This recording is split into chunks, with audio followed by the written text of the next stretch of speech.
Thank you so much. நான் வந்து நிறைய நாள் யோசிச்சிருக்கேன். வியான் வந்துட்டு வேறு எங்கேயாவது போயிட்டு யாராவதோட வெட்டிங் ஃபோட்டோவை பார்த்துட்டு அம்மா உங்கள் கல்யாண ஃபோட்டோ எங்கன்னு கேட்டால் நான் எதை காட்டுவேன் அப்படின்னு சொல்லிட்டு.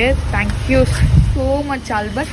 Thanks to SM gift. பல சண்டைகளுக்கு நடுவில் நடந்தது தான் எங்கள் கல்யாணம் முடிஞ்சு 1 மாதத்துக்கு அப்புறம் எங்களோட வெட்டிங் ரிசப்ஷன் நடந்துச்சு. எங்ககிட்ட ஆக்சுவலாக கல்யாண ஃபோட்டோஸ் கிடையாது, வெட்டிங் ரிசப்ஷன் ஃபோட்டோஸையும் நாங்கள் இவ்வளோ நாள் ஆல்பம் பண்ணவே இல்லை. ஏன்னா 2 குடும்பத்தோட முகத்துலையும் யார் முகத்துலையும் சிரிப்பு இல்லை. ஏன்னா inter religion marriage, love marriage அப்படிங்கிறதுனால. அதுக்கப்புறம் இப்போ 2 குடும்பமும் ஒன்று சேர்ந்துட்டாங்க. 2 ரிலீஜனும் 2 குடும்பமும் ரெஸ்பெக்ட் பண்ணுறாங்க.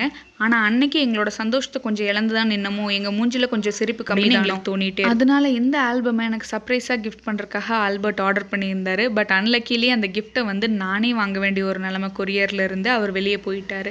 இந்த கிஃப்ட்டை வந்து SM கிஃப்ட்ஸ் அப்படிங்கிற இன்ஸ்டாகிராம் பேஜில் இருந்து தான் வாங்கியிருந்தாரு. இதை வாங்கி பார்த்தோன்னே அவ்வளோ எமோஷன்ஸ், அவ்வளோ சந்தோஷம் ஆகிட்டேன். இது போக இவங்க வாலில் ஸ்டிக் பண்ணுற மாதிரி